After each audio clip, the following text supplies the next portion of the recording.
Well, good afternoon, everyone, and welcome to the sixth, and I should say the last session on the refugee resettlement and integration in Canada, lived experience, lessons learned, and promising practices. Today's sessions will explore the work and insights of researchers on refugee and asylum seekers resettlement in Canada. Our panelists are Dr. Anna Triandafyllidou. She's the Canada Excellence Researcher at Ryerson University. We have Dr. Idil Atak. She is the Associate Professor at Ryerson University. And we are thrilled and excited to have Dr. Jennifer Hyndman, who she's the Professor at York University. So we have really amazing panelists with us today. Before I ask the panelists to introduce themselves, I'm going to give the floor to Dr. Usha George to provide some background information on RCIS, and then we will ask each panelist to briefly give a background about themselves, and we will move forward with today's sessions. Dr. Usha? Okay. Hi, everyone. Thank you all for coming. And I want to thank the panelists for joining us. As Sohail said, this is the tail end of the last session. It was meant to be a two-day conference on refugee integration, promising practices. We wanted to hear from a variety of stakeholders as to how refugee integration is happening or not happening, and what are some of the barriers and how we can do things better. So we had, over time, very good panelists, people who actually crossed the border recently come forward and talk about things that are happening. And then for us, that was kind of a eye-opening thing, I would say. So one of the things that, again, being most of us, okay, I'll say a few things, just a little bit about RCIS. RCIS is a university-wide research center at Ryerson, which actually does research and particularly interdisciplinary research with faculty members, with other other stakeholders to make sure that we understand the nature of migration and integration. And so we have been in existence for about at least 10 years now, or probably 9. We have done a lot of work. You can go to our website and see what we have been doing. And this particular grant is a connections grant from CERC. I was, I'm teaching a course actually, and yesterday was a topic on refugee integration, refugee issues and refugee integration. One of the things that I read yesterday was that being a refugee is not about the content of your character, but it is the misery of your circumstances. So I thought that's a really wise saying, because nobody packs their bag and say, I want to be a refugee. It is basically the conditions that that people have they're under, and many people are talking about climate change and civil strife as the major reason why most people get out of their homes and then go and become refugees in other places. So in looking at, not only voices from policymakers and service providers and refugees themselves, this particular session is very appealing to us, because we can hear a lot more about the research that has been done here, run in your own specific areas of interest. So before we begin, we would want to acknowledge that RCIS operates in downtown Toronto, which is a territory covered by the Dish with One Spoon Treaty between the Anishinaabe, Mississaugas, and Haudenosaunee, as well as Treaty 13 signed with the Mississaugas of Credit, and the William Treaty signed with multiple Mississaugas and Chippewa bands. Thank you, Dr. Usha, for the introduction. Thank you, Sad, for the land acknowledgement. If it's possible, I'm going to ask each panelist one by one to provide a brief introduction about themselves so we can get to know them better. And then once that is done, we will move forward with asking the questions. Okay, should I go first? Sure. Yeah. Well, very pleased to meet everyone on a Friday afternoon, and thank you, Usha, and thank you, Sohail, for the invitation. Indeed, this is an interesting panel to exchange, views and experiences. I'm Triandafyllidou. I'm the Canada Excellence Researcher at Ryerson University, which I joined nearly 2 years ago. And by now I have spent more time in Canada under the pandemic than before the pandemic, which is quite an experience. I'm originally from Greece, but I've been living and working outside Greece since mostly 1990, with a brief interlude. I was a return migrant between 2004 and 2009. And it is funny that during that period, in one international project that I had, I got to meet Usha. So that was my only, transatlantic connection in that respect with Ryerson. Actually, Usha, I think now, then you were at U of T. Yeah. Well, beyond that, I'm an immigration scholar. I'm a sociologist by training, and I started working on immigration after my PhD, actually, not with my PhD, but after, as Southern Europe was becoming an important immigration destination for migrants, mostly from Central and Eastern Europe, as a result of 1989. And it was the whole region, and mainly the 3 countries that I started studying, Greece, Italy, and Spain, switched from intense xenophilia to intense xenophobia nearly overnight. So I was particularly interested in the way in which migration affects national identity and discourses about who belongs and who doesn't. But through the years, that was in the mid-90s, and through the years, however, I've moved to work more on policy issues, on labor migration, irregular migration, and of course, asylum seeking. And I think my work has been characterized by this challenge that is also a welcome opportunity for the role that I have now at Ryerson, is of bringing together what is called immigration with what is called migration or migrant integration. I'll stop at that. Thank you, Dr. Anna, for going first. Professor Atak or Professor Hyndman, would you like to go next? Thank you, Jennifer. I'm thrilled to share this panel with Jennifer and Anna. Thanks for the opportunity, thanks for the invitation, and also thanks for joining the session Friday afternoon. So I am an associate professor in the Department of Criminology at Ryerson University. I'm also cross-appointed to our new Faculty of Law. I'm not teaching yet in the Faculty of Law. But I am cross-appointed. I am a legal scholar.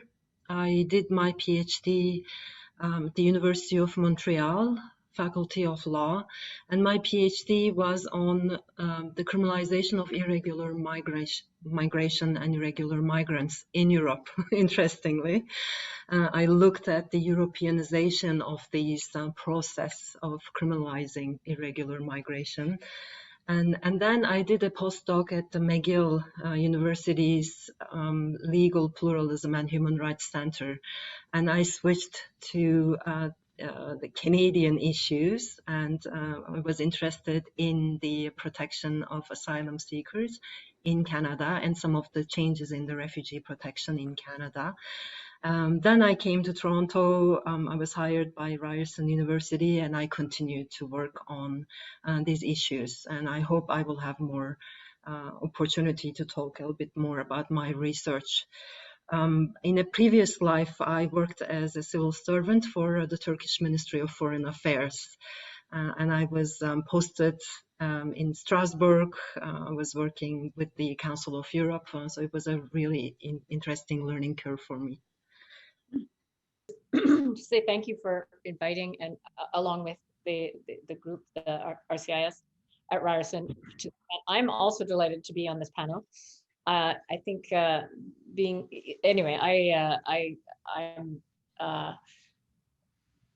I'm quite convinced now that Toronto is the place where migration scholars come to thrive. So let's just hope that's true, and let's just hope the pandemic allows us to do more getting together. But in the meantime, like this, I'm a geographer by training. my work started off, I see Michael Casasola on the call, as an ethnography of UNHCR, mostly in terms of its field operations, but also headquarters and all of those things. And so I started to look at the biopolitics and geopolitics of humanitarian response in relation to refugees. Most of the empirical and field work I've done in my life has been just in two places, East Africa and Sri Lanka. When I asked to explain that, it's long and complicated, so I won't get into it, but I continue to sort of keep a hand in and try to analyze what war looks like when the military conflict is over in the case of Sri Lanka, and how it is that camps that were set up that I even had a hand as a volunteer in helping to construct, that is IFO camp in Dadaab in 1992, how they, as temporary stopgap measures continue to exist, 29 years later. So my work, I guess, would cross the continuum from conflict zones like northern Sri Lanka or eastern Sri Lanka to camps in places like Dadaab and Kakuma, to Canada, where until this year, maybe next year it will change with Biden as the new president of the United States, but Canada is the lead resettlement country in the world. So understanding how we as a society do or don't receive, host, include, and support newcomers of all backgrounds, really, but I tend to focus on refugees, is a problem that I know will probably give me work for the rest of my scholarly life. And so anyway, I look forward to the conversation this afternoon.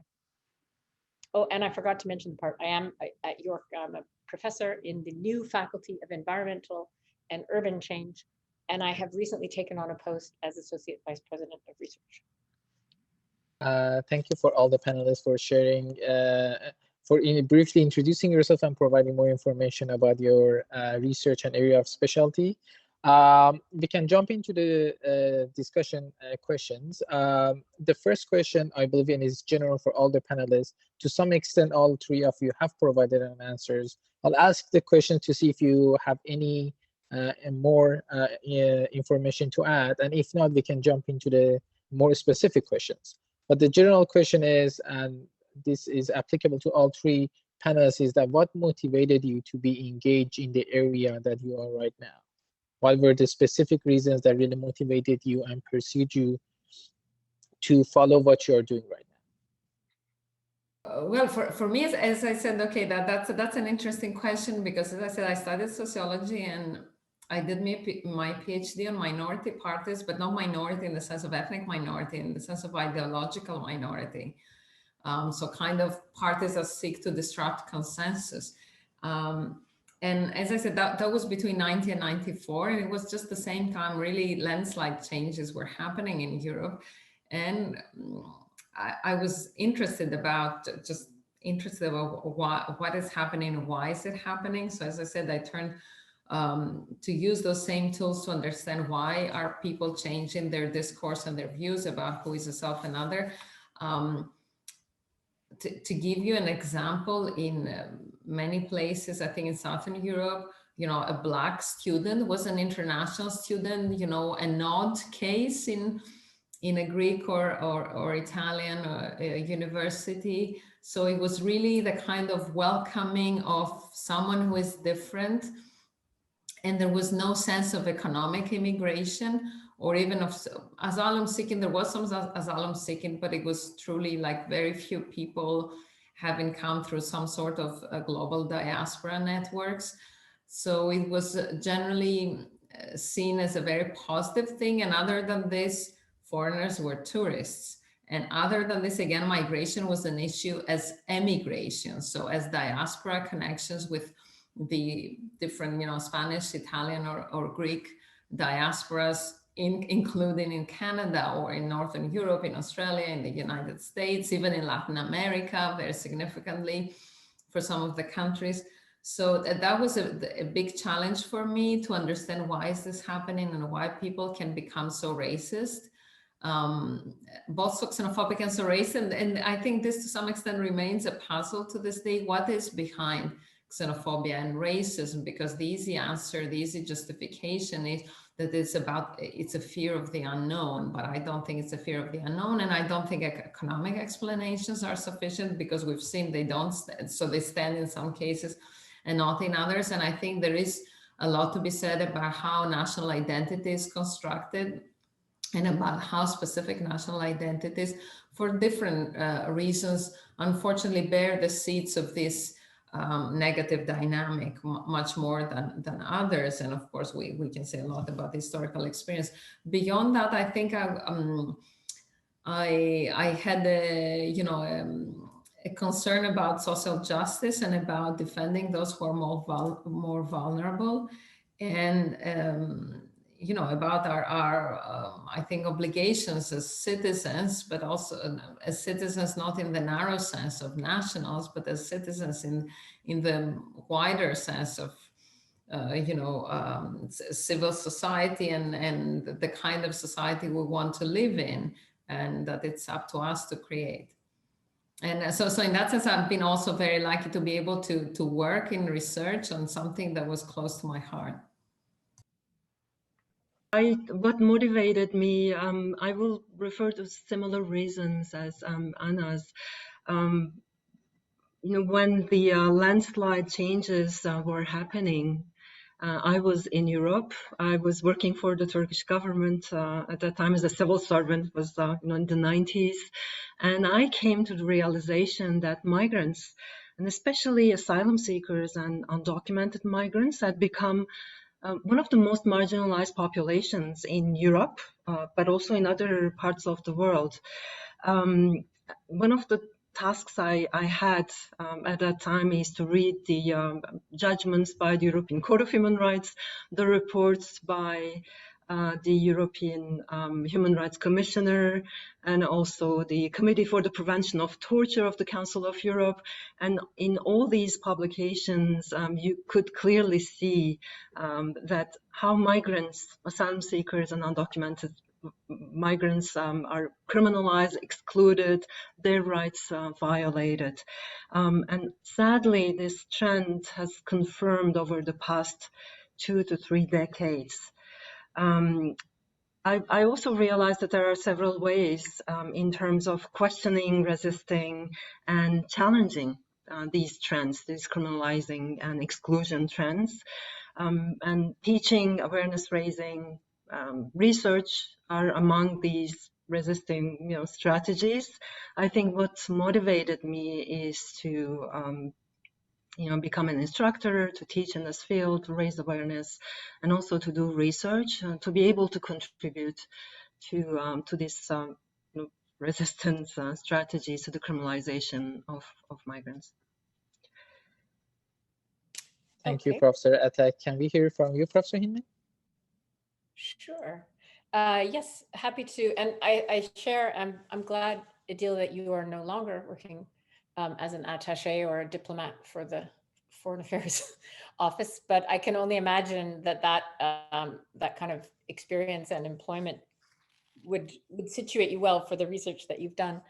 In a much more minor way, in my own short employment with CARE Canada, first of all, and then with UNHCR as a field officer, I was reading, Trin Ha, post-colonial theory, and I was working in southern Somalia for UNHCR, which was the opportunity of a lifetime, but also a moment where I realized that I was, I needed to be critical of the very organization that I was working for.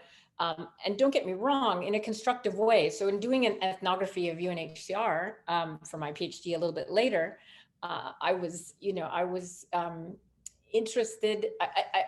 It wasn't outrage, but it was like a clear sense, going back to what Anna said, that there were differences between locals, nationals, refugees who don't count in either, as either of those groups, and internationals who seem to be, far more valuable as human beings. And of course, most of us would have a problem with that. So don't get me wrong, that's not UNHCR per se. But what I came to understand is that we need to have a critical refugee studies that is that is looking at the operations, at the practices on the ground. And actually Joanna Reynolds, who's on this call, who's a PhD candidate at York, and I have put together a little chapter, which I think is a bit of an outlier in a book that Vin Nguyen and Tifu are doing, which is to say that, critical refugee studies can be, a lit crit project and has to be attentive to the, but we also need, critical refugee studies that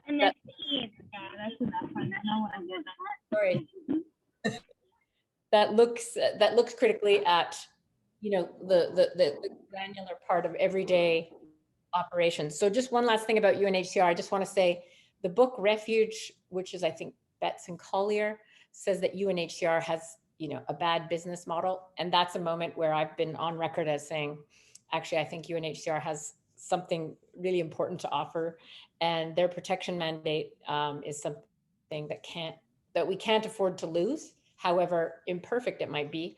So just to say that it's trying to build on that experience of what doesn't work in order to make things, policies, practices better. So yeah, that's how I came into this work, and it was like equal parts kind of criticism and an idea of trying to make it more constructive. So apply what you know. And thank you, Professor Hyndman, for sharing those information. So the way that we are going to proceed with the questions for the panelists is that we have came up with a series of questions specifically designed for each panelist based on their area of specialty, the past and current projects. Once we ask the question from a specific panelist and once answered, other panelists are free to add more information and comments regarding that specific question as well. And then we will go from one panelist to another and ask the questions. So we will start with Professor Triandafyllidou. The first question is for you.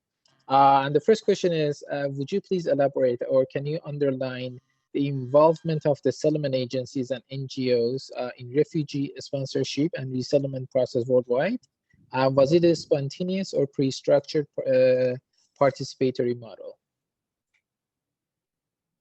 Yes, thank you, Sohail, for the question. As I was saying before, and because I think Jennifer and Idil can give a lot more insights about Canada. I'd like to say a few things about the European context, and perhaps also Idil will have to say more about it, and bring this to the discussion, and perhaps in a way to illuminate our Canadian experiences. So I wanted to clarify, and some people maybe in the room also already know this, that in Europe, with the exception perhaps of Norway and Sweden, that had, comparative to their size, significant resettlement programs, most countries in Europe do not have resettlement programs. Because I don't know if because, but the fact of the matter is they receive relatively high numbers of asylum seekers. So what is in Canada the exception? So Roxham Road was the exception. In Europe is the rule. So generally people would not think, when you think of a refugee, they don't think of a resettled refugee. So the general public that does not study migration and refugees issues, when you speak of a refugee, they're thinking of an asylum seeker. So somebody who entered the country with the purpose of seeking asylum. And of course, generally the general public would not have very much an understanding of what is the difference between an asylum seeker and a refugee. And generally, I would say in most languages, in different European languages, people are more familiar with the word refugee rather than asylum seeker, which is more of a technical term.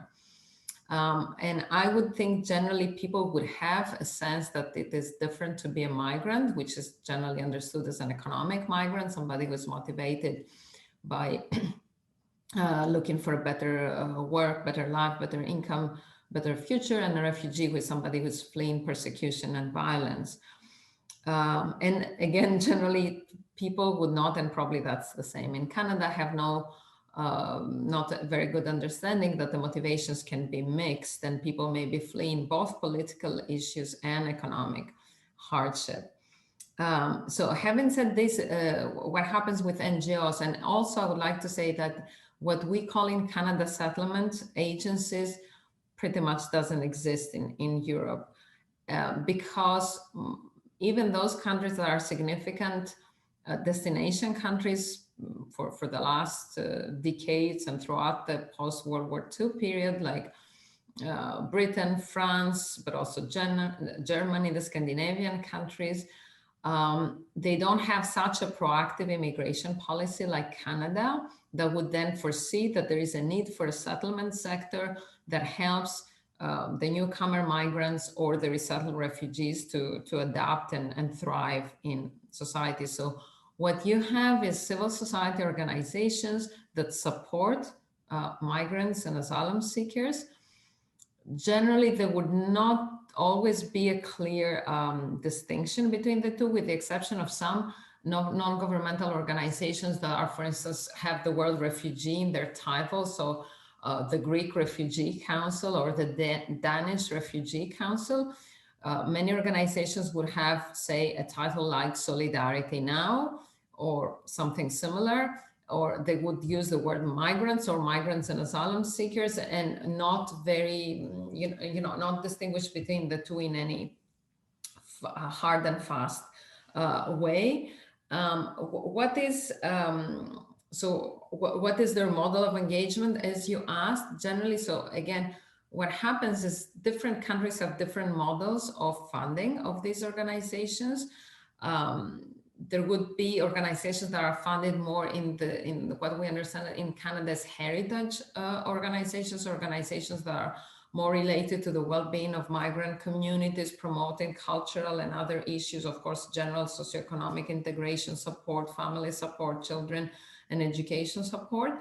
And there would be other agencies that would be more funded in the sense of supporting irregular migrants and asylum seekers who are understood as being more vulnerable, but at the same time, perhaps less accepted, less legitimate to be there. And the thing is, there is a fluctuation of the pressures, significant fluctuation, no possibility of planning of the pressures in relation to the population that will be coming in. I'll give the obvious example that I believe many of you are familiar with the so-called refugee emergency of 2015. So everyone knew that the situation in Syria was deteriorating after 2011, 12, 13. There was some rise well, certainly there were significant flows in the region towards Turkey, Lebanon, Jordan, etc. Sorry? Not very significant flows towards, say, Greece, Italy, and farther north. And there was no anticipation that the flows would become pretty massive. And of course, there was a lot of criticism at the time that both experts and governments failed to anticipate that as the conflict protracted, people would start thinking, okay, I cannot wait here, say in Lebanon, to go back to Syria. I have to, those who had the resources, I have to go farther and try to build a new life. So there is this up and down in pressures, and it has happened before. I don't want to tar you with details, but there were, for instance, moments that, and I'm sure Idil remembers also that, for instance, the Turkish-Greek border was very busy between 2009 and 2010, 2012 again in the past. So the pressures fluctuate also in relation to what happens in other world regions and how the whole routes are working. And at the same time, I would say the funding can fluctuate significantly because some organizations have some sort of structural funding. And for instance, to give an example, religious organization like Caritas, that is a big network of Catholic organizations, or the so-called diaconie, which are the Protestant organizations, for instance, very strong and very with significant network of volunteers as well as social workers in Germany and other Protestant countries. Also, for instance, in Britain, Muslim organizations. So these organizations have always, I would say, a capillary network of both social workers and volunteers, but other organizations kind of rise and fall in relation to the funding. And to conclude with that, for instance, after 2015, there was significant funding, both national and from the European Union, particularly to the frontline countries like Greece and Italy, that created a really important surge and job opportunities in this field. And we can go back to that if you wish, because I have, I had written a half chapter with a couple of colleagues, and I wanted to do more research, but I haven't got the chance to, that there was a whole, what I call a political economy of reception arising in these border areas that was making it up for the loss of tourism, and was making it up. So that's why there were no significant, how can I say, distress and protest in many of these areas and the islands, because there was this huge economy of reception. So, and for instance, right now, to give an example, in Greece, this is all deflating. And there are severe repercussions, I think, both to the sustainability of the NGOs, but also, of course, to the possibility of providing services. And I think I'll stop with that, and we can discuss further. Thank you, Professor, for answering that question. If Professor Hyndman or Professor Atak have anything to add to this question, please free to do so. Okay, so just briefly, I think I don't have a huge amount to add to Anna's discussion, even though if I do reflect briefly on the Canadian settlement agencies, they too are really tied to that funding that Anna just mentioned and fluctuations in that funding. So one big difference, I think, might be, the Canadian settlement agencies are really contracted by government to deliver services. So it's very contractual, almost a business relationship. Yes, they tend to be NGOs, and yes, they tend to have histories that are, quite good in a sense that they professionalize some of the delivery of settlement services.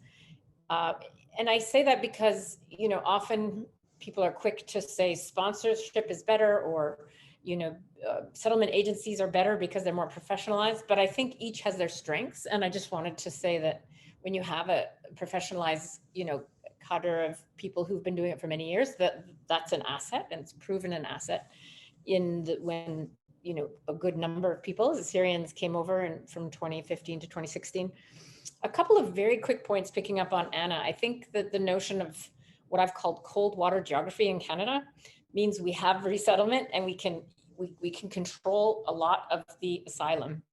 By which I mean we shouldn't necessarily control asylum. That is where we actually have international legal obligations, and I'll leave that to Idil to talk about. But that, because we're surrounded by 3 very cold oceans, it's hard to just land here and make that same asylum claim that you could make in Greece.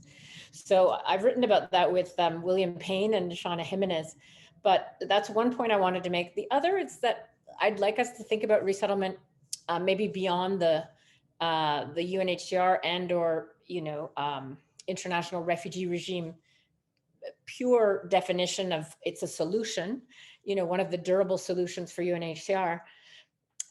To me, it's not an end state. It's not necessarily just a solution, but it is a strategy that the people who are displaced, it's a decision that they make.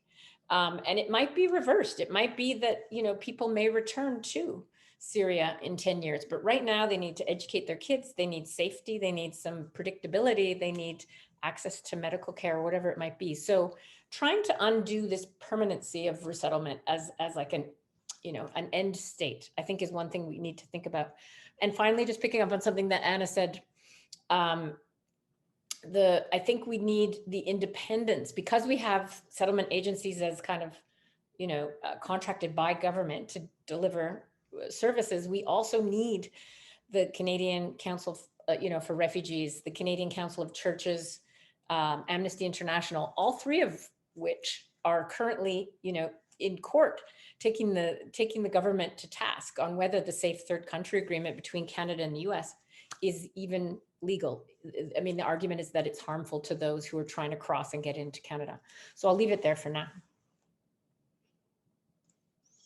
Thank you, Professor Hyndman. Professor Atak, do you have to add anything to this question? No, I don't. Okay. So the next question actually goes to you, Professor Atak. And we would like to ask you that, can you provide us with an overview of your years of working on policies preventing asylum seekers from accessing protection and other rights in Canada? Yeah, I think, as Jennifer mentioned it, one of the most pressing issues in Canada currently is access to justice, despite the fact that we are geographically protected compared to Europe.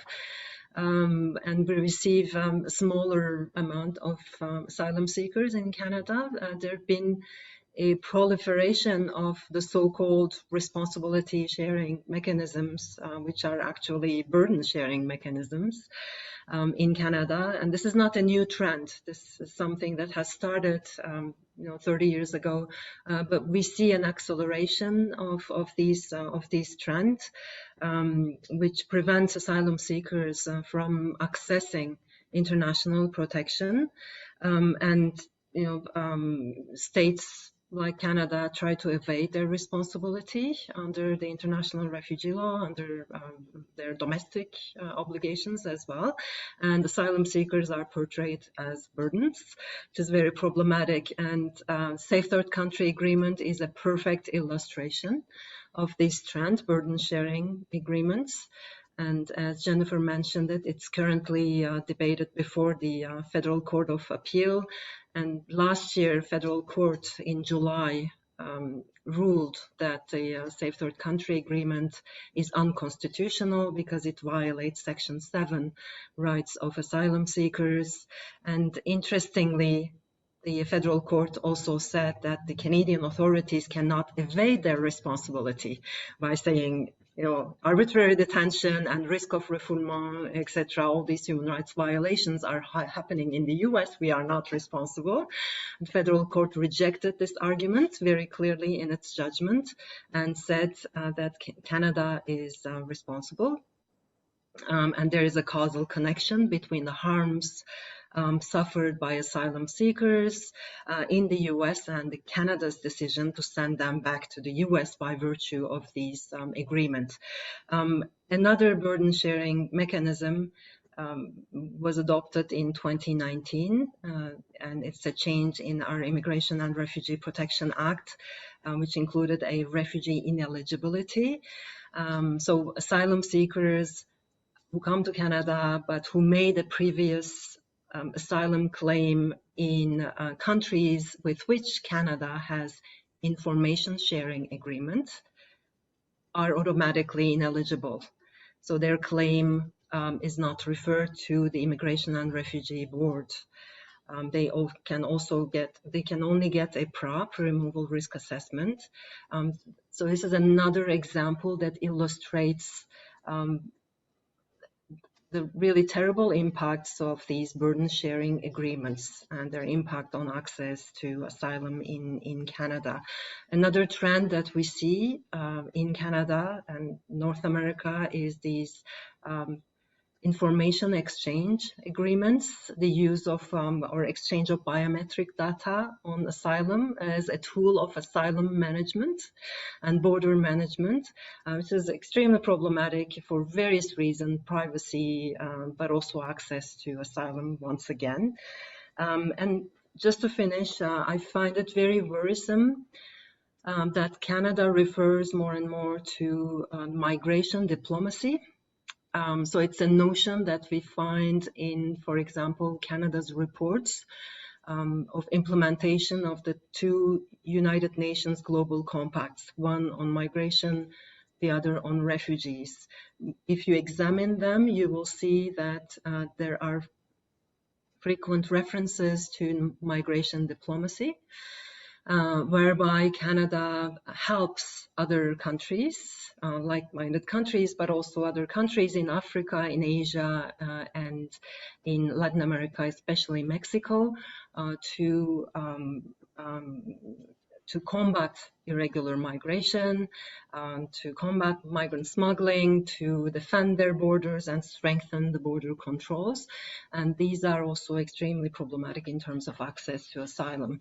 And the terminology that is used, migration diplomacy, which is very positive, and the capacity building, which is also seems very neutral, but beneath there is all this effort to contain asylum seekers in the countries of origin, in the countries of transit, and evade this responsibility that Canada has by virtue of its charter, but also by virtue of its international obligations.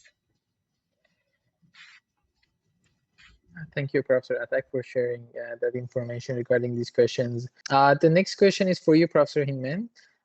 Drawing from your current and past projects, such as how private refugee sponsorship is sustained over time in Canadian communities, the motivation of sponsors and the meanings they attach to the work they do, and the social determinations of well-being and integration of Syrians since November 2015. These are just some of the works that you've been working on and you're currently working on.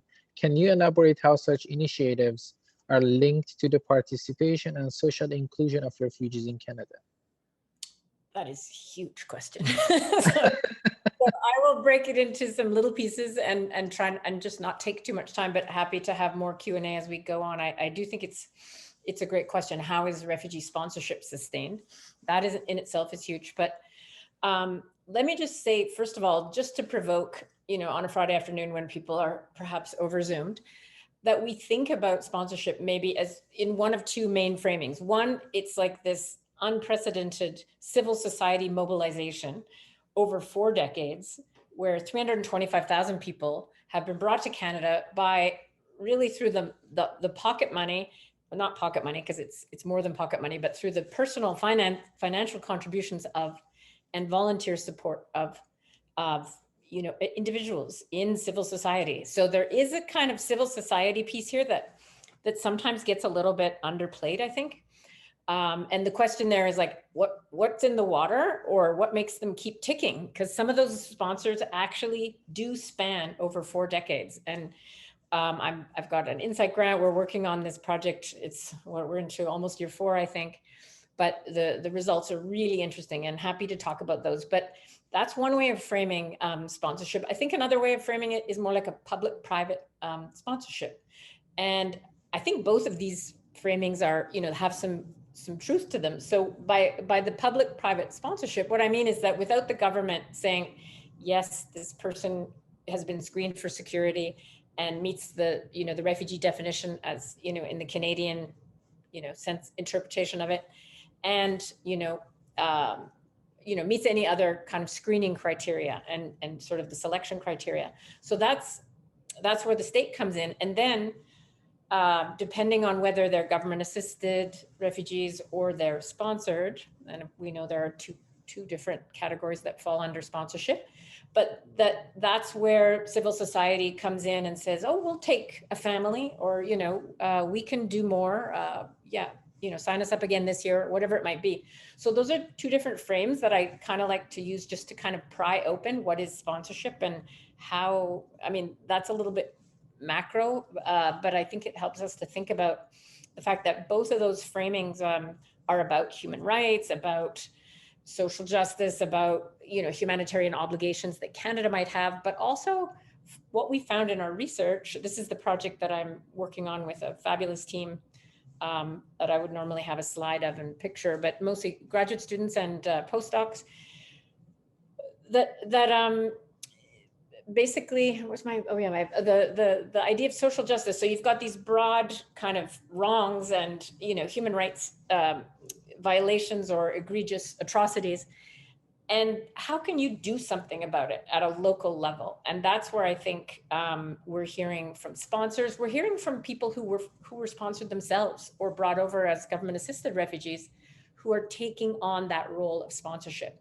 And I want to flag that because I think that's the most underplayed, underspoken about, most invisible set of sponsors that are out there are those that come to Canada and then have family members, or what I've called ethno-national kin, by which I mean a fellow Eritrean, or, you know, somebody who's left behind in the camp, who's a really good friend or kind of like family, but not related.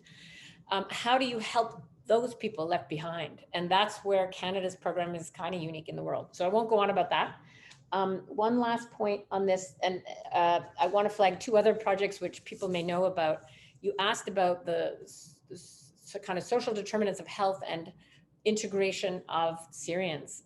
And on this project, I deferred to a project that I did help design, which is 4 waves of data with Syrians who came after November 2015. But it's led by Michaela Hyndman at York. And we've got in this immense team of people trying to look at this data. Two very quick points. One is that there's so much data, we haven't really taken many deep dives into it, but we've traced over 4 years the same, like over 1,600 people we interviewed 4 times over 4 years. The last piece I'll just add to that, and I'm happy to answer questions, is that in terms of COVID, we actually were able to collect COVID-related data this summer, which tells us that social isolation is far and above the biggest challenge for those newcomers. And I'm going to leave it at that, just as a little teaser, I guess, but I don't want to take up any more time. The other project which I want to flag is Audrey Macklin. She's the PI on a project, again, with a suite of other scholars, including Anna Korteweg, Lewin Goldring, Shauna Labman, and myself. And that one is looking at the motivations of sponsors. And I would say that you know, we've used kind of tried and true long-term sponsors and those networks to try to not only have people in a survey of 530 online, it's an online survey, so it's not representative, but people self-select to be part of it, as well as about 100 interviews, which are in the process. Audrey has decided that she herself will code them with some help, but she's working on that right now and very close to the data. So that suggests that people are doing this for not lofty, but ethical reasons. It's the right thing to do, was one of the most prominent answers we got in the online survey. And we also heard from sponsors that, you know, we sponsored these people, they became part of our community, and now they want to sponsor family members left behind. And we're going to help them do that, because we can see that this is impeding their, you know, participation in our community, because they're part of it, because they've got people that they're thinking about geographically distant. So I'll leave it there. Sorry, that was rather long. Thank you, Professor Hyndman. Sorry about that question. It had too many details in one question. Thank you for answering all elements of that question.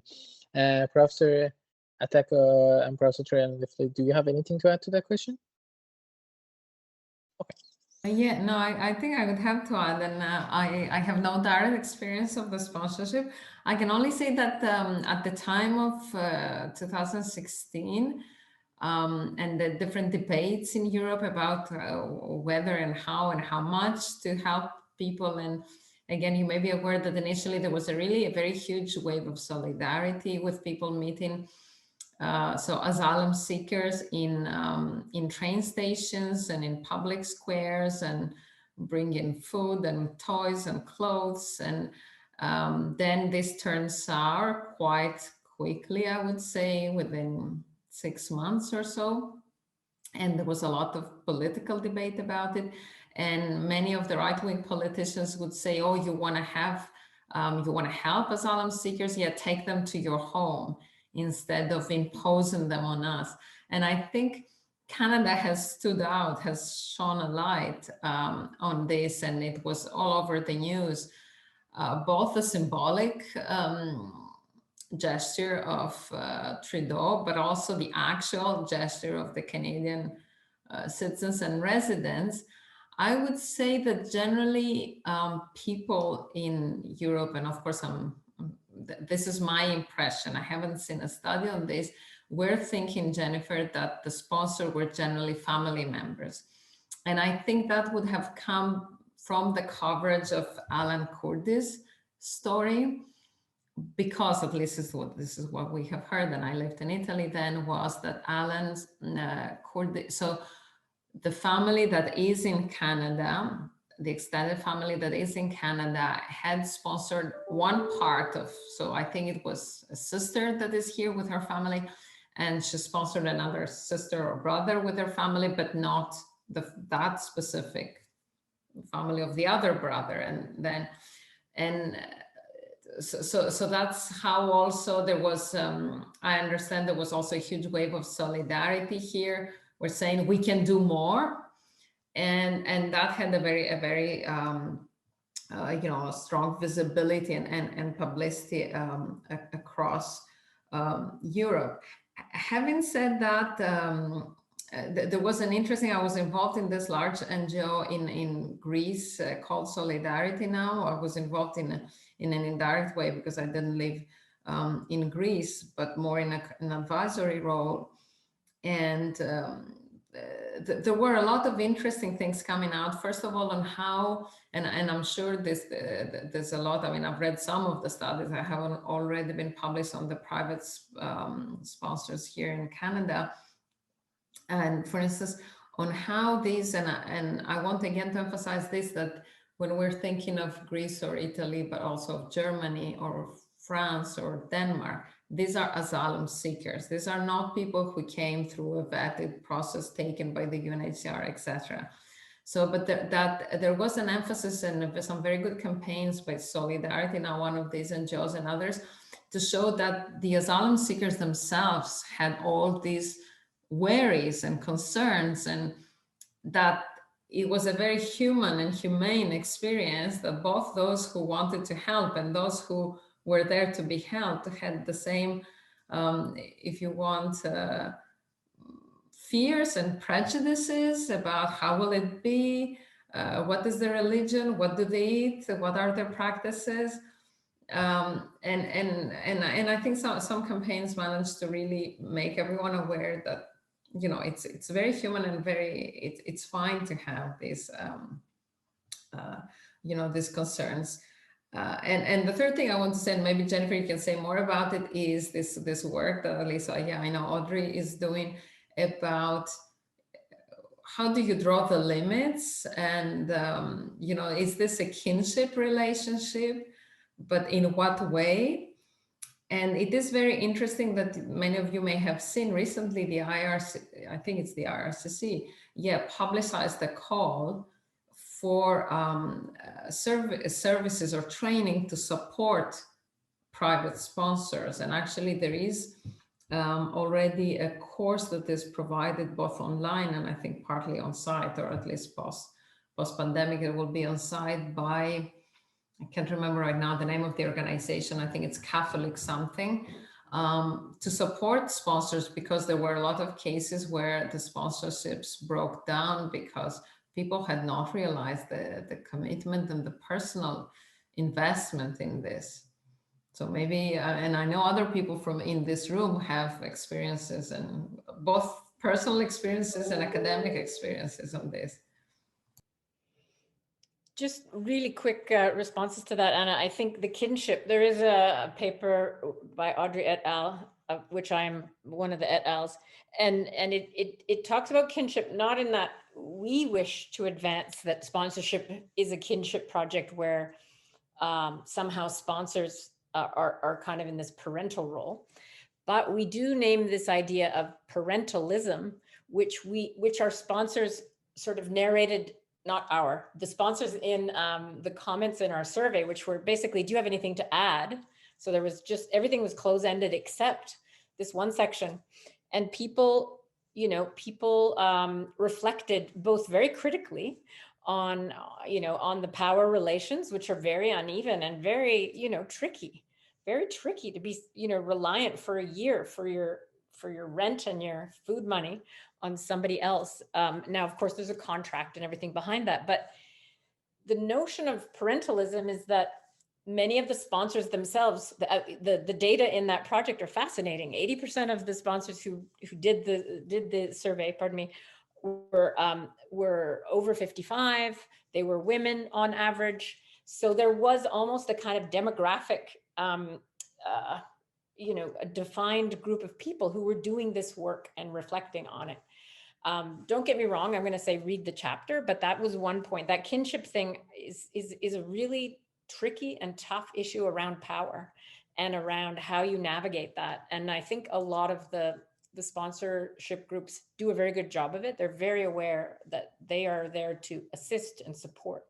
Autonomy is extremely important, and respect for the families that are coming to Canada. But the point about burnout, I think, is really interesting. That IRCC call is looking to increase capacity of sponsors. And I think from our research, and this is the project that I'm working on with students here on the call, but also postdocs, that people are tired in many respects, and they're, they are sensitive. They found that, now there are more reporting requirements, and they're just wondering.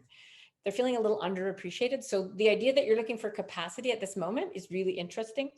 And then the final thing I just wanted to say was something, Anna, it's so important what you said about asylum seekers versus resettled refugees. When you can plan, select, and bring in controlled numbers of people and provide support for them before they even arrive, it's a completely different equation than what happened in Europe. But also what we find in Canada is those two categories. Asylum seeker barely ever is used anymore. You could be an irregular arrival, but that's the slippage that Idil kind of mentioned. Over the last number of years has happened. The pitting of asylum seekers, as less than and more suspicious, in relation to the resettled refugees, is something that we have to completely refuse and question and challenge. Yeah, actually here you wouldn't say asylum seekers, you could say refugee claimants.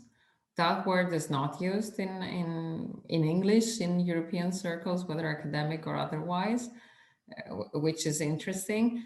But at the same time, I would think in common parlance, there would be a lot of slippage even with the word refugees.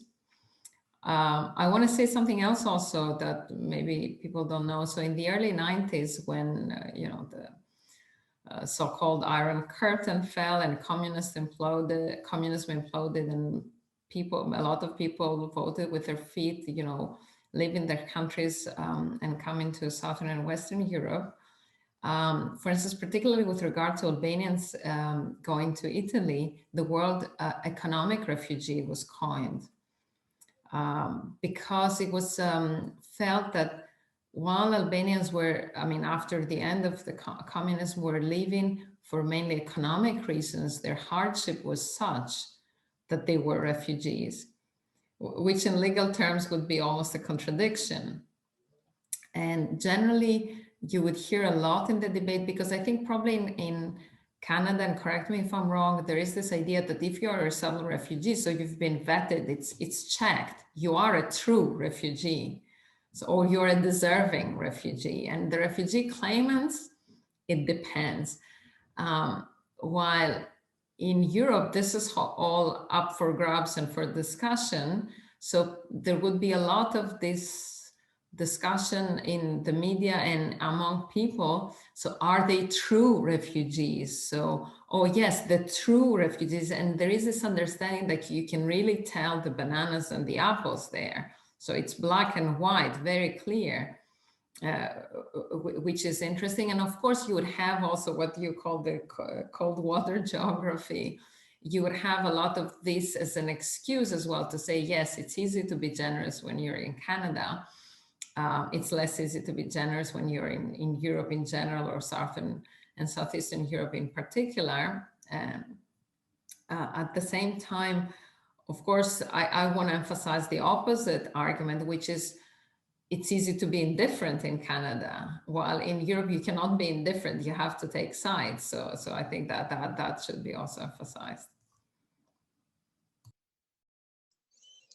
Thank you. That was a great interaction regarding that question. We really appreciate it, and there was a lot of great information. Professor Triandafyllidou, the next question is actually for you. And the question is asking, regarding refugees and national identity, would you elaborate on how the media uses anxieties around nationalism in its presentations of refugees issues? Oh yeah, that's a big topic, and yeah, Well, first of all, I want to say that there is this term moral panic that was coined in the UK, I think in the late 80s or early 90s to refer exactly to this moral panics created at the time in the UK by the media and maybe by the Home Office in relation to exactly this non-deserving, this fake or bogus asylum seekers. And it is interesting, actually, the relevant study that disentangles these moral panics exactly shows how it can be very well constructed in terms of who is deserving and who is not non-deserving, and whether this is a threat. I mean, and the whole, argument in the relevant research on securitization of migration and even securitization of humanitarianism. I think the media have a very big role to play, and politicians too, because I think leadership is very important in these cases.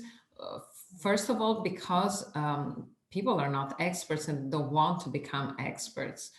So the way certain issues are presented and debated makes a big difference in terms of also what is legitimized as an acceptable behavior. So whether racism and xenophobia is legitimized as an acceptable behavior or is considered as non-acceptable.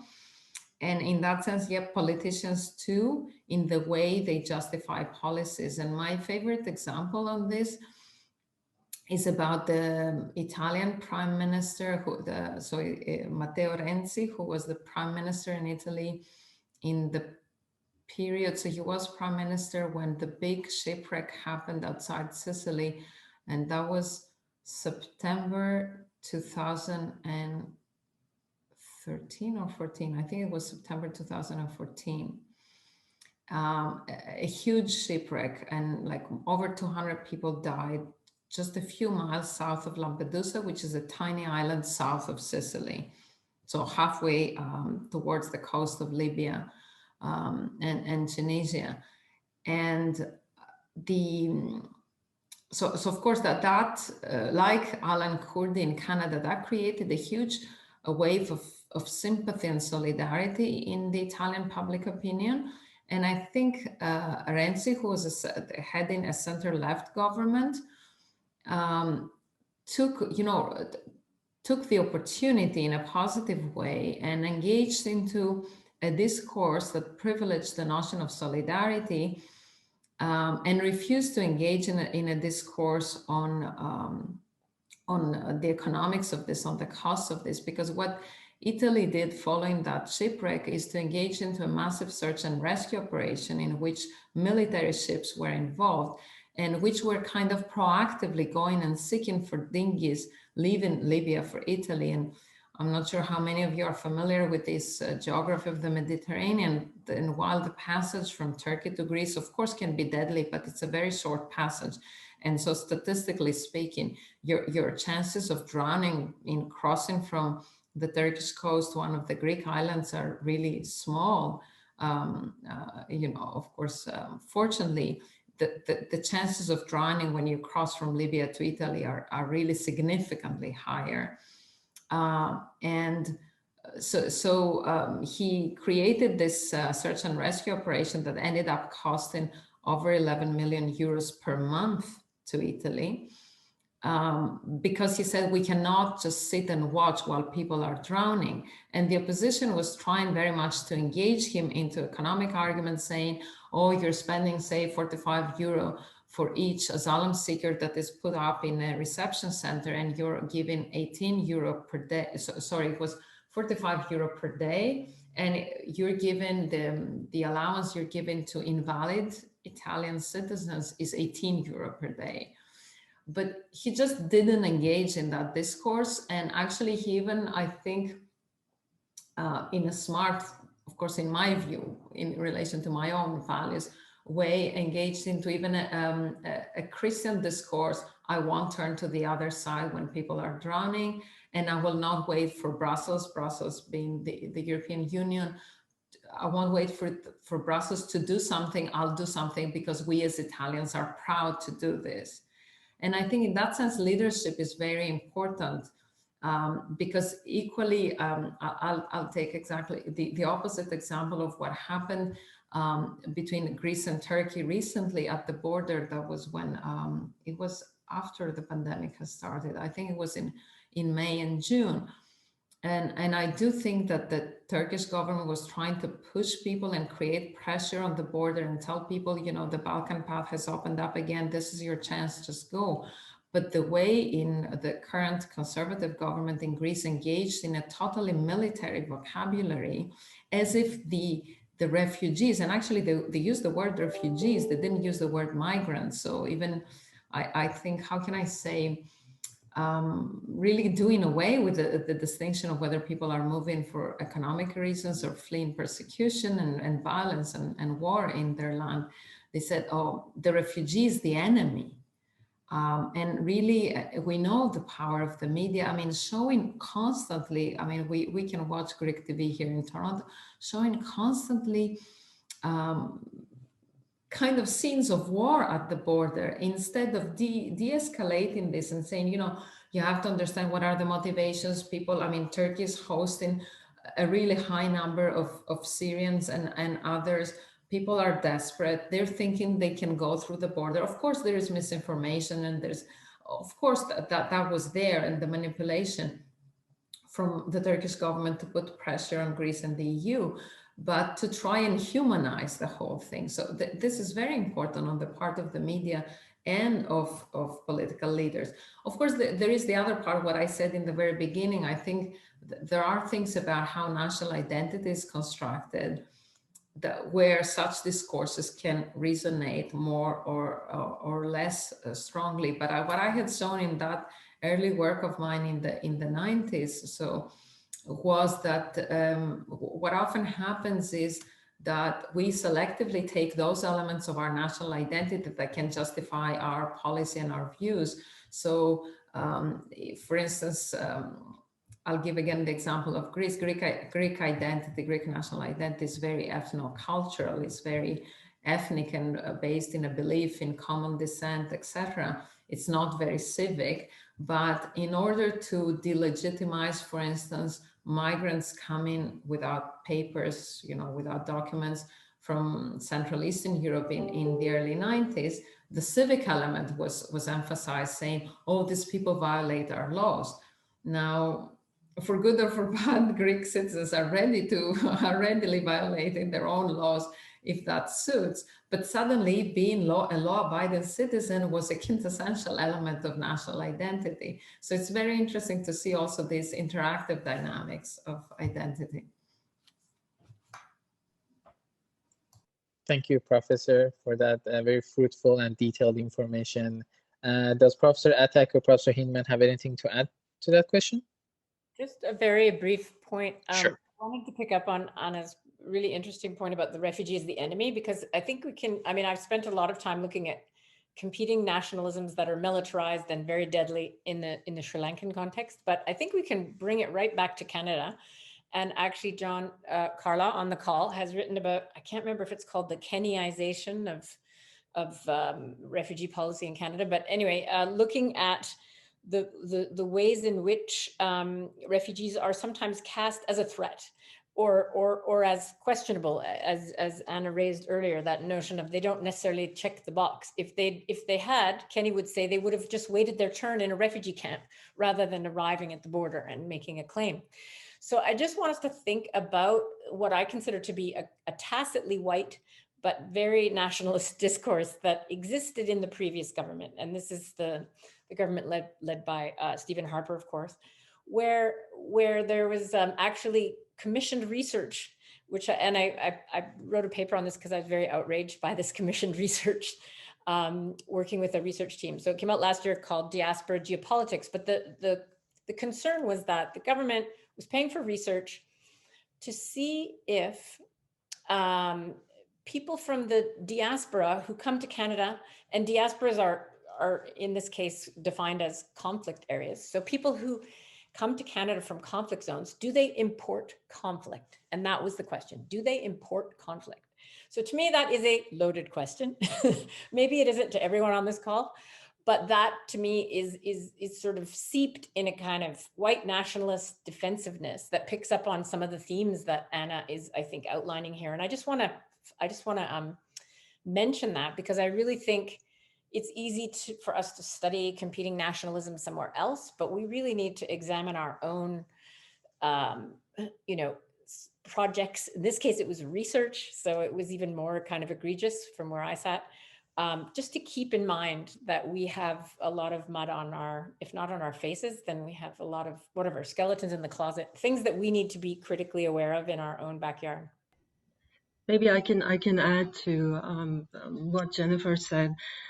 So we've seen very repressive policies adopted in our refugee system in Canada following the boat arrivals in 2009 and 2010 of asylum seekers from Sri Lanka, but these were Tamil asylum seekers. And the way the Canadian government treated them perfectly illustrates what has been discussed by Anna and Jennifer. One example is the so-called designated foreign nationals, which is part of the Immigration and Refugee Protection Act, DFN.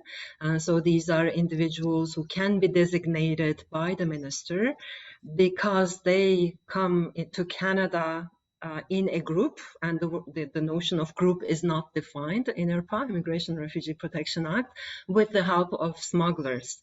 And so there is a whole list of repressive policies implemented against the designated foreign nationals, including mandatory detention of those who are aged 16 and more. So detention of immigrant children, asylum-seeking children, aged 16 and 17 in Canada, despite our charter, and many other policies that are now in the IRPA, Immigration and Refugee Protection Act, and the Trudeau government didn't get rid of these provisions. They are still there. So it's just an example that illustrates the very violent reaction and based on identity and protection of our borders and wanted, unwanted refugees dichotomies.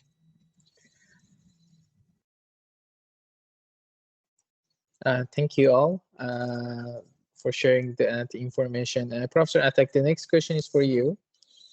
And the question is, one of Maclean's 2019 articles stated that there's a dramatic new poll suggests that most Canadians think securing the border is more important than helping asylum seekers, and that the country shouldn't take more of them. Would you elaborate what is your intake on this, and is there a way to shift the public opinion around this matter? Can you repeat, Sohail, when was the poll published?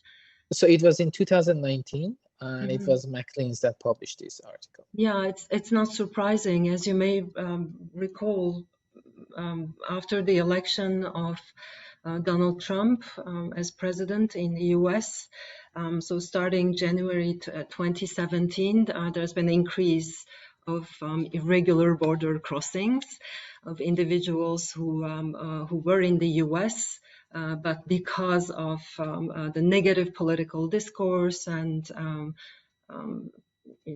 many other measures, executive orders adopted by the new president, decided to leave and come to the Canadian border and claim refugee status. As you may know, the Safe Third Country Agreement kicks in, so it is not possible for many of them to be allowed to make refugee claim in Canada. So what they did is to go between the official ports of entry and cross the border irregularly. So, of course, this was something that was completely predictable and constructed by the existence of the Safe Third Country Agreement. And these individuals were allowed to cross the border and then claim refugee status in Canada.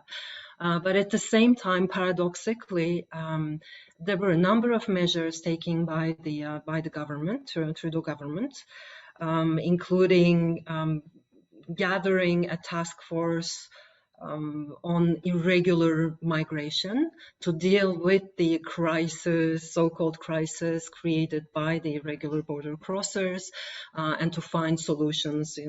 So of course there was a lot of money allocated to strengthen the border, and also to manage these irregular border crossings. A minister of border and public safety or organized crime was created at that time as well. So what I'm trying to say is that as a result of these this increase in the irregular border crossings starting January 2017, Trudeau government came up with a number of these kind of policies, creating a sense of crisis at the border, a sense of crisis that led the public opinion think that the government somehow lost the control of our borders, and that these individuals who are crossing the border are abusing our generosity, are taking advantage of our generous asylum system, etc. While at the same time the government, was allowing irregular border crossers who were asylum seekers to make refugee claims in Canada. So there were some, paradoxical developments which led to these negative perceptions by the public. So I'm not surprised. There were a number of public polls, opinion polls conducted by different agencies, and show clearly that the support for refugees among the Canadian public was declining at that time. And I think this is clearly related to how the government managed the issue of asylum seekers irregularly crossing the border.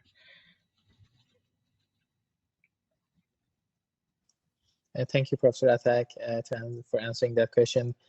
Professor Triandafyllidou or Professor Hyndman, do you have anything to add to that question? Okay, then Professor Hyndman, the next question is for you. Based on some of your work, can you identify the policy differences between Canadian government over time in handling refugee resettlements?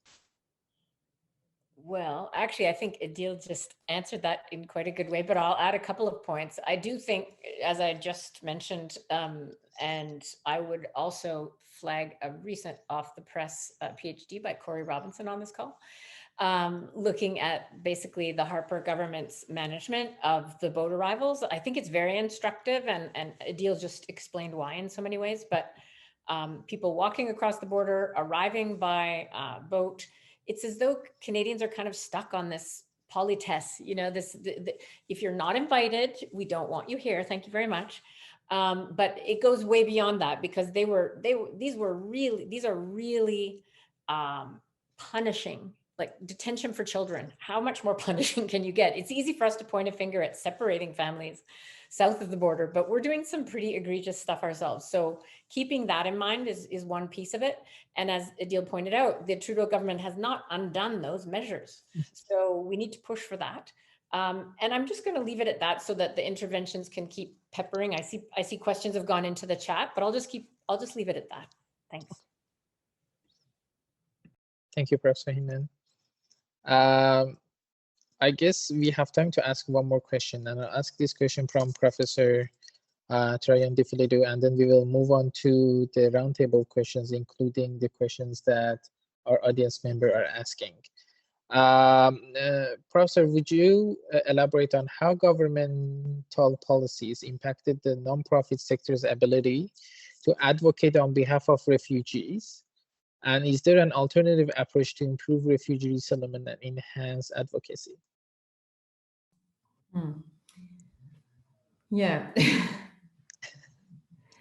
Well, there's many things to be said here, and again, I think I'll try to reflect on some European experiences and as a mirror or as a reflection on the Canadian experiences. So, for instance, what oftentimes has happened for example, in Italy, is that the government on one hand would say some things through their political statements and policies and media statements. And for instance, they would say, oh, we want to securitize the border, or, you know, we are not in favor of irregular migration. No, migration has to be planned, it has to be closely managed and controlled. And at the same time, of course, because they were aware that there were migrants with irregular or precarious status with important needs, they would fund, on the other hand, the NGOs to provide the support because they realized the support was needed. So I think that that is one thing to be said, and that oftentimes we find the government's statements and rhetoric is addressing what they think the citizens want to hear, while on the ground their policies may be different. I mean, with this, I don't want to say that governments are good and that the citizens are bad and the governments just do bad rhetorics and good policies, but I just want to say that there's often a lot of hypocrisy and double standards, which are dictated by the fact that still governments can be aware that while the citizens may be, for instance, concerned there's too much immigration, or that immigration is bad for the economy, or that immigration is bad for security, or for instance, that asylum seekers or migrants who are destitute and vulnerable will commit crimes against the person, so like theft and violent crimes against the person. But at the same time, governments may be aware that there is a need for, you know, basic support services, and that NGOs are better placed to provide those, both because they have better access to the communities and because then it's not visible that the state is doing this upfront. In terms of advocacy, there's no doubt that in those countries where there is a stable and structural funding of civil society, advocacy and civil society participation is much better. Again, I remember a European research project that we had done several years back about civil society participation of migrants themselves. And we had found that in countries like the UK or the Netherlands, as some of our participants had put it, it's not a question of if, it's rather a question of when. So if you have, you know, a project, you have an organization that wants to work on it, or even if it is a group of people that want to work on it, you'll find the instrument that will fund you and will support you. Of course, you'll need to put into it a lot of effort and perhaps a lot of volunteer work. In many other countries, and that includes, I would say, Central Eastern and Southern European countries, there's no such structural support. So again, this unfortunately leads to a lot of ups and downs in civil society. So NGOs, you know, rising, you know, being born and then perishing in very quick, you know, time frames. And that's where I would say in Europe, the European Union has made quite a big difference, both through direct funding of NGOs, but also through funding that was provided to national ministries to then support civil society, particularly in the field of asylum and migration.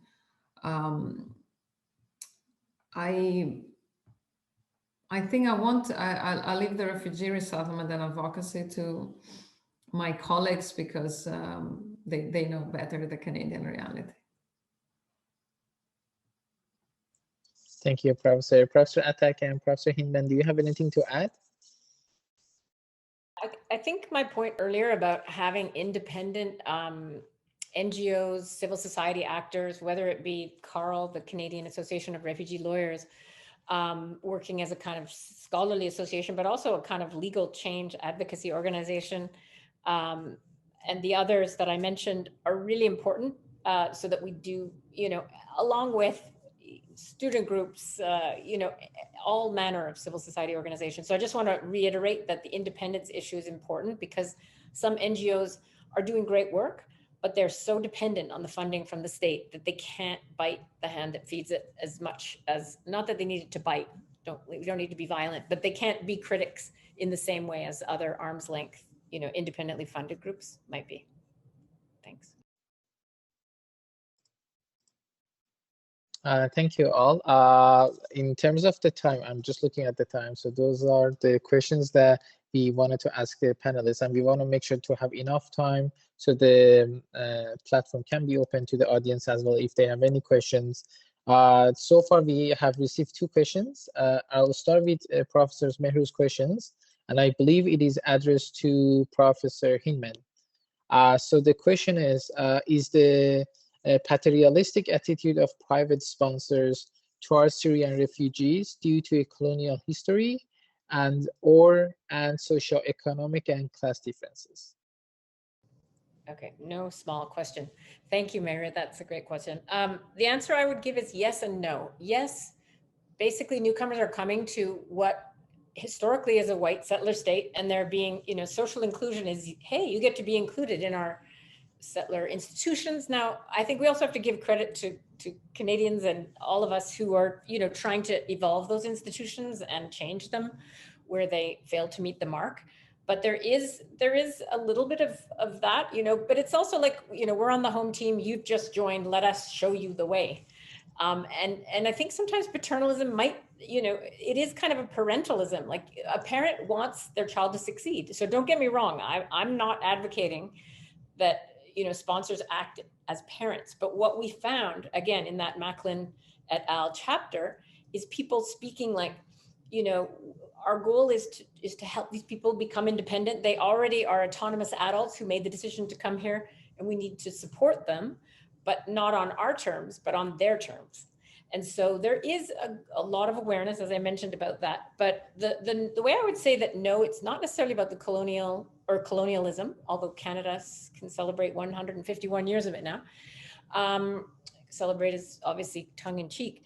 But I think I remember interviewing a sponsor of the Syrians in Edmonton, who said to me, one of my colleagues, an attaché for the German government, this is somebody who worked for the Alberta government, now retired, now a sponsor, retired, 79 years old, which is not atypical. She said, my German colleague said, this would never happen in Germany because, we are not a nation of immigrants. And these were his words. She was paraphrasing. Canada can do sponsorship, can do immigration writ large with, a goal of 400,000 people per year, not achieved this year, but supposedly the goal for the Trudeau government this year, because we are a settler state. So that A says, yes, it's a colonial construct, but B is about maybe a kind of openness that some of the sponsors saw.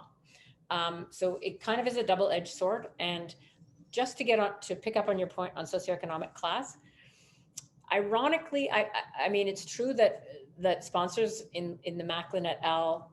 Survey of 530 people really were people of middle upper income status. They had money because, in a way, for many sponsorships, you need to be able to put $5,000 into the pot, or maybe even more, and contract to give that kind of money. And a lot of people just don't have that kind of money. There are other opportunities through the BVOR program that have been made available for no money. So that's even the playing field a little bit. But it's a really important question. And, I think we need to think carefully about it. And I'll stop there. I could say more, but I think it's an important question. Thank you, Professor Hyndman. There's actually one more question from Professor Ali to you. And the second question is, do we have reliable figures for how many private sponsors sponsored versus friends and relatives? Quick answer, no. But I think the question implies that one kind of sponsorship is better than another. And again, I would reflect back to the Harper period or the Kenney period, depending on how you want to see it, because there was an effort made to I think, downgrade and question the legitimacy of, additional family members being sponsored, because you still have to meet the criteria of being a refugee in the eyes of the Canadian government before you can be sponsored. So it's not just like, family reunification, which is sometimes the word that's used. And I think we have to be careful not to downgrade and dismiss sponsorships that are, you know, involve family members. Family linked is another word that's used as somehow, you know, not really protection for the most vulnerable, because there was a language ushered in my view, by the previous government that said, you know, that we need to assist the most vulnerable. And those are, and no offense, Michael, from UNHCR, those are ones who are referred from UNHCR. My view is we need to do both. We need both, you know, government assisted refugees who would be UNHCR referrals and private sponsorship, which is a mixture of UNHCR referred refugees, but also people who might be family linked. And to get right back to your question, Meru, I would say that a lot of family members are in fact sponsored by strangers. It's a family member who can't afford. Let me quote Asha from my interview that I did in Ottawa recently. Asha said, you know, I want to bring my sister who's had to flee Yemen is currently with her family plus other family members in Ethiopia. But I have one, you know, I have one income and I couldn't bring this family of 5, you know, I couldn't afford to bring them on my own. So she was planning to go and talk to some of the churches and see if one of those SAWs, sponsorship agreement holders, would be willing to work with her, you know, and so it becomes a bit of a dance. And I would say that a lot of the G5s, the groups of 5 that pop up, which are more kind of spontaneous and less institutionalized than the sponsorship agreement holders, those are a mixture of people who themselves might have been sponsored and friends and people who might be in another sponsorship group. So there's people do double timing, if you like, as sponsors. So I think we just have to be really careful not to pit categories and labels against one another. And again, many of you on this call have written about these kinds of things. So I'll leave it at that. Thanks. Thank you, Professor Hyndman, for answering Professor Mehu's questions. The next question we have is from Corey Robinson. And it is from John Carlo. And it is, I think, addressed to, for Professor Atak and Professor Triandafyllidou.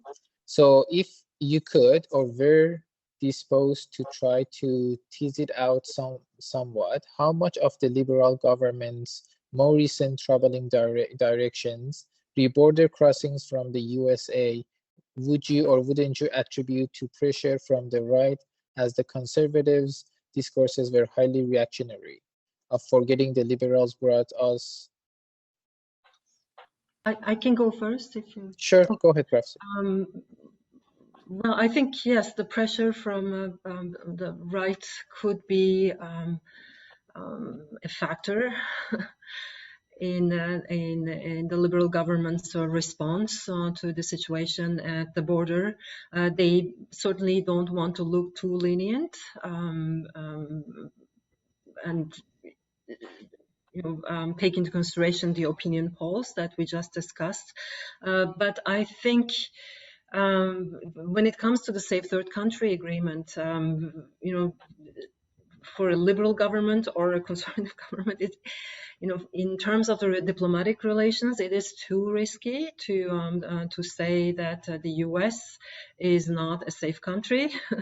I think these diplomatic and political considerations also play an important role in the responses of our governments when it comes to border measures, including the Safe Third Country Agreement. And now that in the US there is a more humane administration compared to the previous one, we can see our governments, including the liberal government, being a bit more reluctant in terms of changing the terms of the agreement and questioning other parts of the border control measures. And quite honestly, the liberal government's record in terms of asylum policies has been quite disappointing.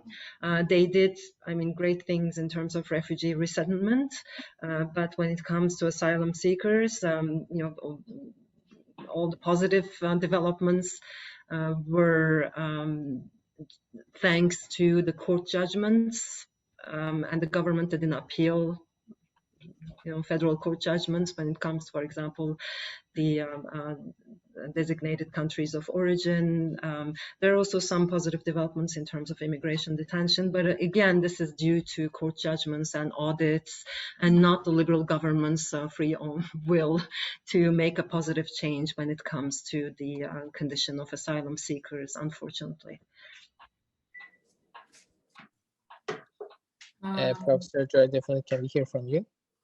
Yeah, I think I'll add a little bit to this question, also trying to address the next one about migration or asylum diplomacy. So first of all, I think I spoke before about leadership, and I do think leadership and political leadership is very important, and there's something to be said about the society in which we want to live, and that's also why we vote for different political parties, even if no party is perfect, for every person's ideological and principles and values. So of course there are important differences. At the same time, I'm also often worried that that we risk of speaking to the converted all the time. So the people who are here in this virtual room or in a actual seminar room in other occasions are completely, we risk of being completely detached from the layperson on the street and what they think. And in my personal view, this is not a good thing. Although, again, I feel sometimes I'm torn between whether you want to advocate for the highest principle in order to achieve something. So you want to go for 1,000, so you get 500. And the other principle, which says you don't want to burn your bridges and you want to engage into conversations, because the risk is we always talk among the converted and there is those non-converted. To give an obvious example, the supporters of Trump, but we need to convince those. It's not so important to be among ourselves and pat each other in the back and say, oh, how wonderful we are. So coming back to the question, certainly governments take decisions relationally. So for instance, in the case of Canada and the US, it has had a lot to do with what the Trump administration was doing, what we hope the Biden administration will be doing. And I think we're getting very positive signals thus far, because also the anticipation was that Biden simply would not be interested in immigration and asylum because he has other important and urgent issues. So it depends on what the other country is doing and also how you want to present yourself. In this case, Canada, at these last years, trying really to distance itself, both actually in policy, but also symbolically from the US and the Trump administration. At the same time, if I look, for instance, at the so-called EU-Turkey statement of 2016, it is, for me, again, and I'll talk as a citizen, as a researcher, there are red lines. So the EU-Turkey statement was before my red line. It was because at the time, the public opinion in Europe was really getting very negative, and in Brussels, it was a battleground, and it was a battleground against Angela Merkel, who had said this famous "Wir schaffen das," we can do this, we can accommodate the people, we can receive and help the people. And everyone was against her. And I think it is very much, speaking of leadership, and although she's not in my view of ideology as a politician or, you know, in terms of her economic and welfare policies, she stood by her words, and she really played her whole career on that. And that was very important, that she was coherent and consistent. But at the same time, the tide had turned very abruptly. And why I say it was, for me, it was a bad, you know, the EU-Turkey statement violated important rules of asylum, but Turkey, in my view, in many ways, was and is a safe country, not a fully safe country, but was and is a safe country. Now, when in the summer of 2017, and that's probably not very widely known, that the then government, the then Italian Minister of Interior, and I'm trying to think now his name, it will come, went to Libya and struck agreements with the warlords of different tribal groups, concocted them to become the groups, the security guards of the so-called migrant detention centers of Libya, which existed as really a disgrace, and you've probably seen those. I think the detention centers have become worldwide famous, but the fact that this Miniti is his name, this Minister Miniti went to Libya and struck these accords. So, and that's when we saw a drastic drop in arrivals in Italy. So the tide had turned after Renzi, after the search and rescue, the Mare Nostrum operation. After this Mare Nostrum operation was diminished, was taken over by the EU, became the so-called Triton operation with a much lower budget. Then the flows were rising, the budget was tripled. The EU stepped in, did the refugee resettlement, emergency resettlement quotas so as to distribute the arrivals to not just the frontline countries. And after all this, the public opinion had become very negative. Of course, we had the EU-Turkey statement, but people kept coming from Libya to Italy. So what he did, he went there and made this accord. So people were stopped by the Libyan Coast Guard, I put it in inverted commas, in Libya, and they were put in these horrible detention centers. Now that for me is beyond the red line. And what I want to say in this, and I don't know if it helps, John, and of course it's far from a perfect solution, but I think politicians sometimes have to take, difficult and imperfect policies. But what we can do as citizens and as researchers is say, where is a red line? Because maybe it's not, there are things that are not my perfect policy and they're not fully in line with the, even international law, but that can be acceptable under certain circumstances. And there are, in my view, things that are not acceptable. And so much so about the diplomacy. So we see really countries engaged into this kind of under the table diplomacy in seeking to manage asylum and migration flows. Thank you, Professor, for answering that question. We will move to Professor Schill's questions, and is addressed to Professor Hyndman. Professor Hyndman, you spoke very well about Canada's private sponsorship model, and it is now being promoted internationally as a best practice. The points raised about civil society are very important, but there is another argument that private sponsorship in some respects can be about the government not fully taking up its responsibility and shifting these onto the private actors. A rather neoliberal approach, especially interesting in IRCC's call for increasing private capacity. This is a complicated process, but would you be able to address this dimension of private sponsorship? I love how short and easy these questions are. Sure, John, I'd be happy to. And actually this dovetails with a question that John Carla put on the chat about additionality and how, yes, how the number of privately sponsored refugees seriously exceeds in terms of government targets, the number of government assisted refugees. So in 2020, for example, we know the numbers for government assisted were about 10,000. For privately sponsored, the goal was about 20,000. Now that's quite unheard of if you go back just 5 years. Forever and ever, government assisted refugees always exceeded, at least since I've been counting since the early 90s, government assisted refugees really have been the bread and butter, and additionality is the principle that for every government assisted refugee or for every privately sponsored refugee, there'll be at least one government assisted. So John, well, to both Johns actually, the notion of this being neoliberal, I have been sort of wary of that argument until recently, until the number, for the ceiling for privately sponsored went up so much more quickly, 4 times faster than that for government assisted. And the reason is that I think sponsors are getting very weary. And I'm returning to that notion that sponsorship is in many ways a community practice.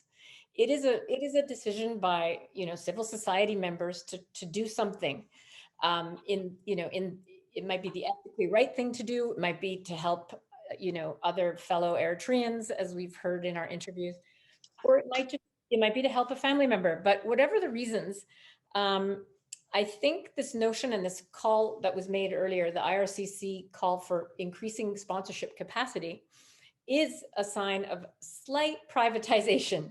There's a dependency here now on civil society to do the lion's share of this work. And it's less costly for the state, the government, to do it this way rather than to pay the full bill, which a government-assisted refugee would be. So we need to kind of be aware of that. We need to be aware that sponsors are feeling burnt out, and some of them are feeling put upon by the reporting requirements. But we want to keep this going. So how do we make it more sustainable? And I'll give you one very practical thing, since hopefully Michael is still not on the call because this would be after hours. But the idea, I think the BVOR program could be improved. This is the sponsorship of UNHCR referred refugees, that if those numbers were just folded into government assisted refugees, that we would be in a better place, because the sponsors are not always prepared and ready and have the capacity to take on people that meet the UNHCR referral bar, which is to say they meet one or more of the quote unquote vulnerability criteria.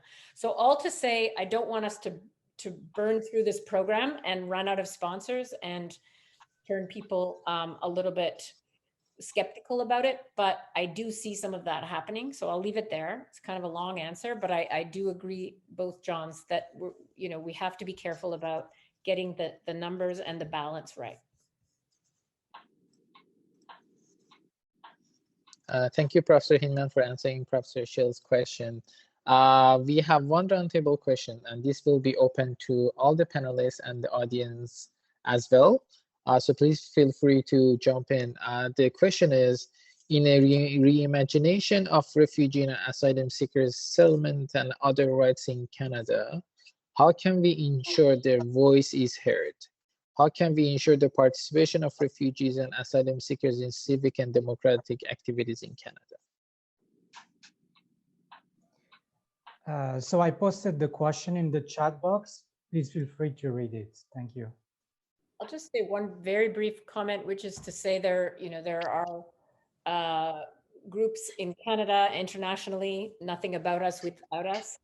And I think it's important to have people represented at a global forum who have, the experience of being displaced and being a refugee, but we just have to be so careful not to essentialize and, to label people as refugees for life. It's not a vocation. And I think so many people get called this. It's been discussed in the literature and such, but that we just remember that these are parents, neighbors, professionals, colleagues at work, whatever, and that we just be careful not to reify the refugee label too much. Maybe I could jump in. And sure, go ahead, Professor. It's this is where I think some of the voice organizations really come in, and especially the ethno-racial organizations that serve immigrants, which often tend to be some of the smaller ones, because they can really sort of magnify the voice, I think, of the groups that they're working with on the ground. Now, I think the challenge is, especially now with the pandemic, those are the small organizations are the ones that are under the most intense pressure because of loss of funding and loss of volunteers because of the nature of the pandemic. So I think just at the time that we actually need those voices more, those kinds of organizations are shutting down because of the pandemic. And of course, there's a whole thing about settlement and the types of programs that are sponsored by funders, in particular government funders, and that the voice activities are the ones that have certainly been cut out of funding in terms of the restructuring of funding over the last number of decades.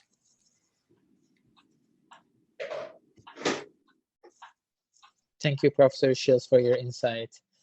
Is there anybody else that would like to answer this question?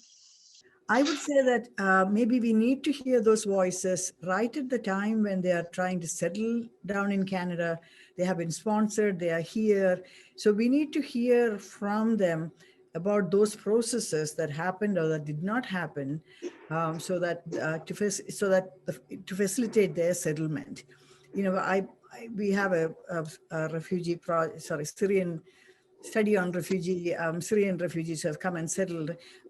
It's very interesting to see that many of them are happy to be in Canada, but they would rather have a number of services or things that happen to them, and then they'd be fine. So as Jennifer said, we don't have to call them permanently as refugees, but the whole point is the feedback that we can get from them is important at a time when they are trying to settle and they are trying to integrate. I mean, we can argue that about immigrants as well. When people come here, of course, the biggest barrier to employment, all those kinds of things we need to know so that our institutional structures can be modified. I mean, whether they really get modified or not is a different question, but at least we need to get that feedback. But after that, you know, we don't have to sort of worry about the voice, because naturally they will become, hopefully, participants in the civil society and the whole Canadian society. If I may, one group of migrants whose voices are not heard at all in Canada, or very rarely, are undocumented migrants. And we have in Canada a number of so-called sanctuary cities. So we know, and there is a growing number of research papers are published on the precarious situation of undocumented migrants. Many are women, racialized, etc. So I think we also need to work more, you know, giving more voices to undocumented migrants, and maybe pushing for regularization programs. Thank you, Professor Mehru. I know you added a comment. Would you like to elaborate on that? Very quickly, I think what we need is an opening of the economy to acknowledge the skills that refugees may be bringing, just like in the high-level sectors as engineering and medicine, etc. There are barriers because of unions and so on. There are similar barriers in low-level skills entry points as well. So if we could address those, that would make a tremendous difference to how well they are able to enter the labor market. Thank you, Professor Mehru. Is there any other question that the audience would like to ask from our panelists?